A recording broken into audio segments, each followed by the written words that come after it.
दोस्तों नमस्ते। आज हम प्रोफेशन के लिए हम शुरुआत कर रहे हैं। तो प्रोफेशन को हम कैसे पढ़ेंगे कहानी के रूप में। तो दोस्तों प्राचीन काल की बात है। एक शांत आश्रम में गुरु भृगु अपने शिष्य रोहन को ज्योतिष की शिक्षा दे रहे थे। और रोहन की साहित्य में बहुत रुचि थी, इसलिए उसने एक दिन उत्सुकता से अपने गुरु से पूछा कि गुरुदेव, हम कैसे जानेंगे कि कोई व्यक्ति अपनी आजीविका एक सफल लेखक के रूप में कमाएगा। तो गुरुदेव थोड़ा सा मुस्कुराए और बोले, पुत्र, ब्रह्मांड में ग्रहों की एक विशेष सभा हो रही है जो ये तय करती है कि कौन प्रोफेशन, लिखने का प्रोफेशन किस ग्रह को दिया जाएगा। तो भृगु ऋषि ने अपने शिष्य रोहन को समझाने के लिए उन्होंने चार रहस्यमय सूत्रों को बताया कि बेटा, ये जो चार सूत्र हैं इनको यदि आप जान लोगे तो आपको ये समझने में आसानी रहेगी कि कौन व्यक्ति लिखने का कार्य कर सकता है। तो जो पहला सूत्र था वो ऋषि ने क्या बताया कि कर्म और बुद्धि का मिलन। गुरुदेव ने आकाश की ओर इशारा करते हुए कहा कि पुत्र, शनि ग्रह है वो हमारे कर्मों का मुख्य कारक है, यानी हमारा पेशा। और वही बुध है, वो बुद्धि और जो शब्दों को लिखने का मुख्य कारक ग्रह है। अगर किसी को अपना पेशा लेखन का वो बनाना है, लिखने को बनाना है, आज मॉडर्न साइंस में उसको हम कंटेंट राइटर कहते हैं। तो यदि वो किसी भी तरीके के लिखने को पेशा अपना बनाना चाहता है तो उसको अपने जो कर्मों के देवता हैं शनि और जो हमारे लिखने के देवता हैं बुध, उन दोनों का आपके चार्ट में संबंध होना चाहिए।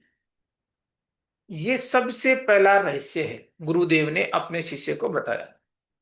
चलो, चार जो रहस्य थे उनमें से दूसरा रहस्य क्या है, उन्होंने ये बताया कि फिर रोहन ने तुरंत पूछा कि गुरुजी, मैं भी तो अपनी डायरी में रोज कविताएं लिखता हूं, क्या मैं लेखक हूं। तो गुरुदेव हंसे और बोले, नहीं रोहन, कोई व्यक्ति सिर्फ किताबें लिख तो सकता है, लेकिन जब तक वो प्रकाशित नहीं हो वह लेखक नहीं बन सकता है।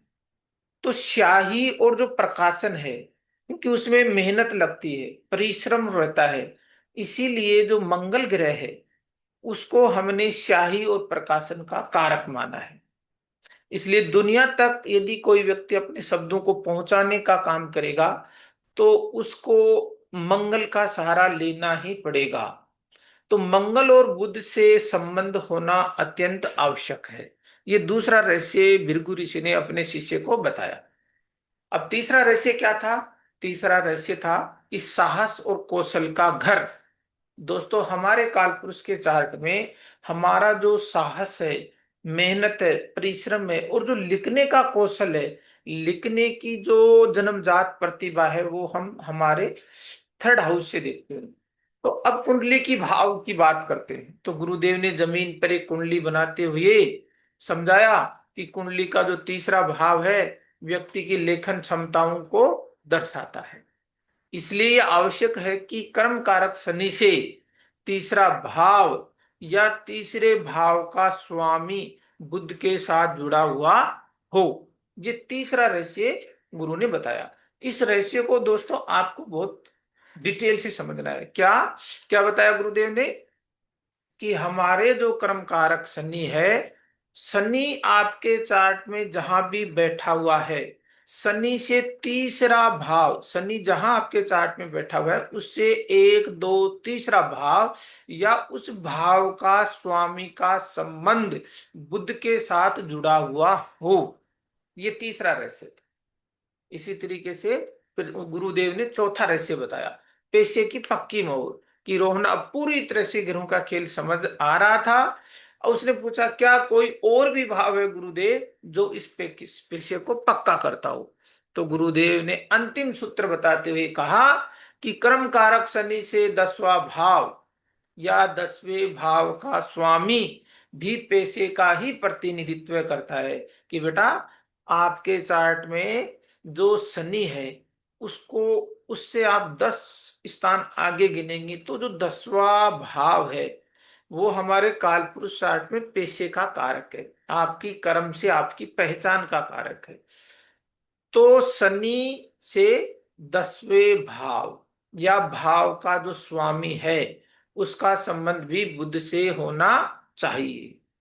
अब रोहन समझ गया कि एक सफल लेखक बनने के लिए हमें शनि जो हमारा कर्म है, बुध जो हमारी लिखने की कौशल है, मंगल जो प्रकाशन का कारक है, और संबंधित भाव का एक साथ मिलकर काम करना कितना जरूरी है।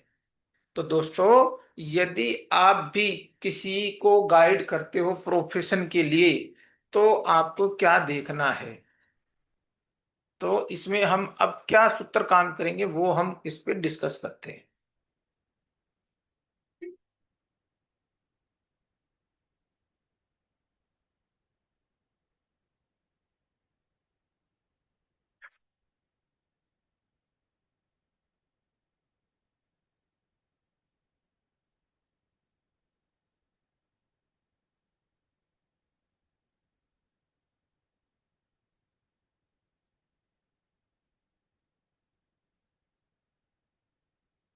लेखक बनने का योग। दोस्तों, ये हमारा कालपुरुष का चार्ट है।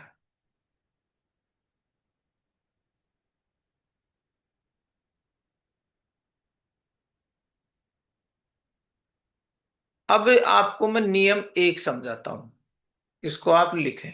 नियम नंबर 1, कर्म कारक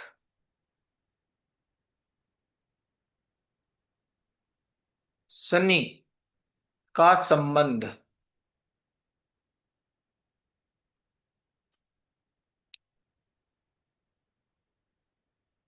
मुख्य लेखन कारक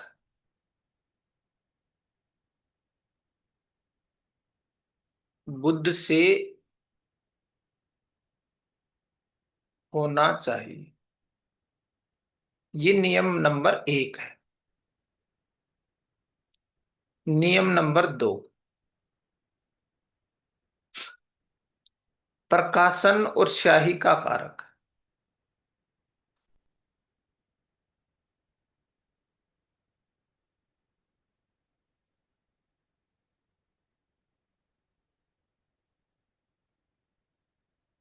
मंगलदेव का संबंध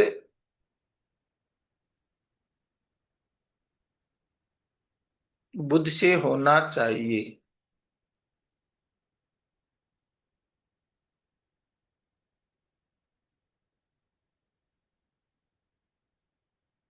अन्यथा किताबें प्रकाशित नहीं होंगी।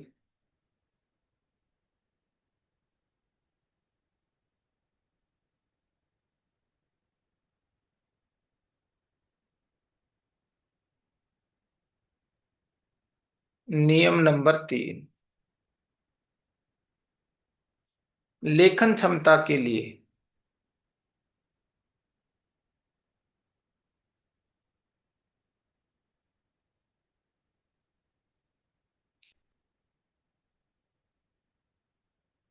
शनि से तीसरे भाव या उसके स्वामी से स्वामी का संबंध बुध से होना चाहिए।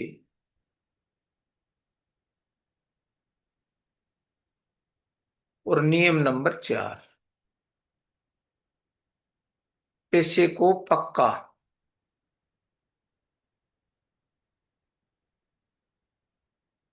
करने के लिए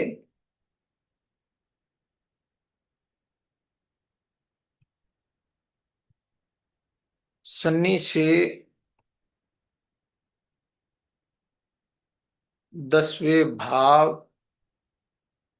या उसके स्वामी का संबंध बुध से होना चाहिए। दोस्तों ये चार रहस्य हैं, चार राज हैं। तो जो लेखन से लोग जुड़ के काम करना चाहते हैं, अब ये जो कालपुरुष के चार्ट है, ये जो भाव है, ये इसको हम कहते हैं हमारा लेखन कौशल, लेखन कौशल भाव। ये हमारा कुंडली का जो भाव है, ये आपको क्या देता है? आपके काम से कर्मों की पहचान। आप कौन सा कर्म करेंगे जिंदगी में, कर्म करने का भाव है। यहां से आपको पहचान मिलती है। 10th हाउस, ये काल पुरुष चार्ट में 10वां भाव हमारे प्रोफेशन को करके हम समाज में अपनी कैसे पहचान बनाएंगे, ये उसका भाव है। और तीसरा भाव है वो हमारे लेखन की जो क्षमता है, कैपेसिटी है, उसको दर्शाता है। तो इन दोनों भावों का संबंध भी कहां से? मान लो शनि यहां बैठा हुआ है, तो शनि से क्या देखना है हमें? शनि से तीसरा हाउस, अब तीसरा हाउस कौन हो गया इसमें? बुध हो गया। तो बुध का संबंध बुध से होना चाहिए। अब हम आगे इसको चार्ट से रीड करते हैं, एक चार्ट बना के। अब इस कुंडली को हम कैसे समझेंगे, उसके लिए आपको देखना है। ये एक चार्ट है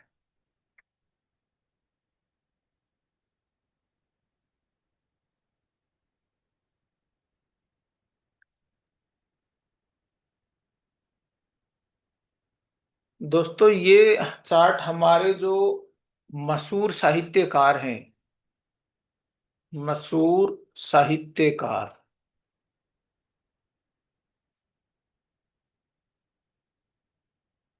हरिवंश राय बच्चन, हरिवंश राय बच्चन जी, जो अमिताभ बच्चन के पिताजी, उनका चार्ट है। इसमें देखते हैं क्या ये चारों सूत्र काम करते हैं कि नहीं करते। तो ये चार्ट इनका है, 7 नंबर से ये चार्ट है। तो ये 7, 8, 9, 10, 11, 12, 1, 2, 3, 4, 5 और 6, 6 नंबर का ये चार्ट है।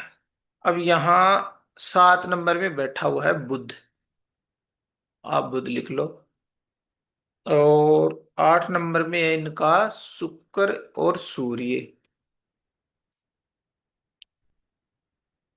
और 9 नंबर में है केतु।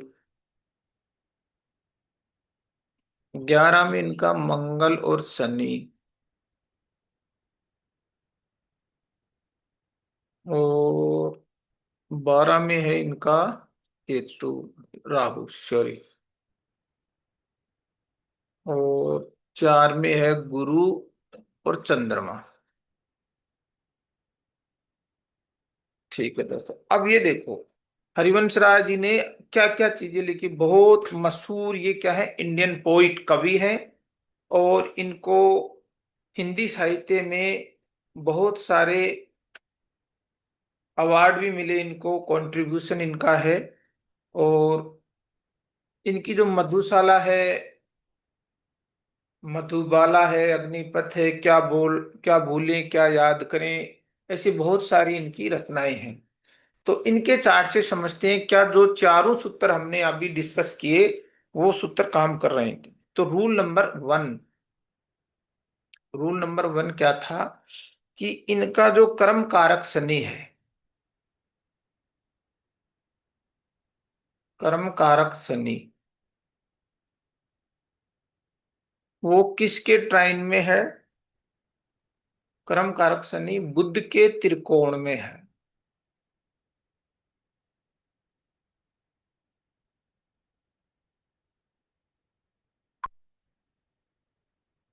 बुध के त्रिकोण में, इसलिए बुध और शनि का संबंध हो गया। बुध और शनि का संबंध है। कैसे है? 1, 5 और 9 से त्रिकोण, ये सूत्र है। ये बुध है और ये शनि है, इन दोनों का त्रिकोण हो गया। अब दूसरा सूत्र ये था कि मार्स और बुध का संबंध। तो जो हमारे मंगल है, मंगल के त्रिकोण में ही बुध है, कोण में बुध, 1 5 9 का संबंध।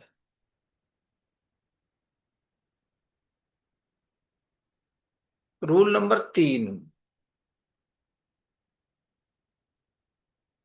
रूल नंबर 3 क्या है कि थर्ड हाउस फ्रॉम सैटर्न। अब देखो इनका शनि यहां बैठा, ये सैटर्न है, ये सैटर्न है, सैटर्न से थर्ड हाउस, तो ये सैटर्न है। यहां से 1 2 3, थर्ड हाउस का जो स्वामी है, शनि से तीसरे भाव,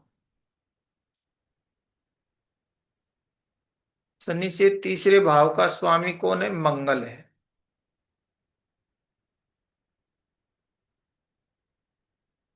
इसमें जो मेष राशि आती है, उसका जो स्वामी है वो मंगल है। तो मंगल है वो किसके ट्राइन में है? शनि से तीसरे भाव का स्वामी मंगल है, जो बुध के त्रिकोण में है।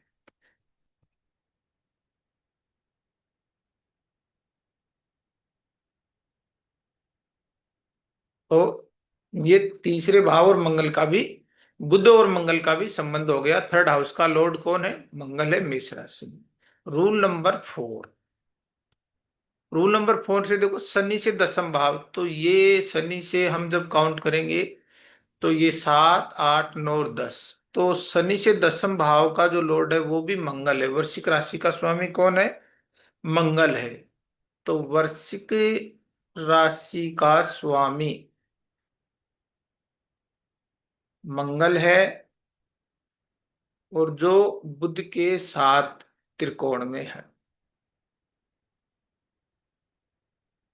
इसलिए दोस्तों ये चारों सूत्र हमारे अप्लीकेबल हैं, क्योंकि ये मंगल और बुध के ट्राइन में बैठे हुए हैं। तो शनि से 10वां हाउस, शनि से तीसरा हाउस, शनि मंग का संबंध, और शनि बुध का संबंध, और बुध मंगल बुध का संबंध। इस वजह से जिन जिन लोगों ने अपना साहित्य लिखने का काम किया है, उन सब में ये चार सूत्र आपको यूज करने हैं। बहुत से चार्ट पे प्रैक्टिस करनी है। इस तरीके से आपको किसी का भी प्रोफेशन आप फाइंड आउट कर सकते हैं। चलो ठीक है दोस्तों, मिलते हैं आगे।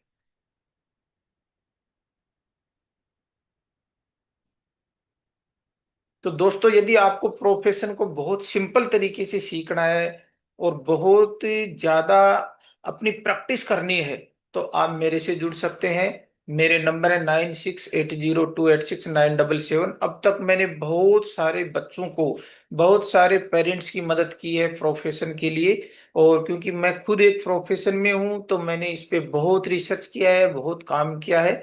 और मैंने अब तक कई स्टूडेंट्स को भी प्रोफेशन में बहुत मास्टरी लेवल तक उनको सिखाया है, बहुत बड़े चार्ट्स पे काम किया है। यदि आप भी सीखना चाहते हैं एस्ट्रोलॉजी को बहुत ही सिस्टमेटिक तरीके से, साइंटिफिक तरीके से, कहानियों के माध्यम से, फन के साथ, लर्न विथ फन, यानी मजाक में खुशी के साथ, तो आप मुझे ज्वाइन कर सकते हैं। Thank you.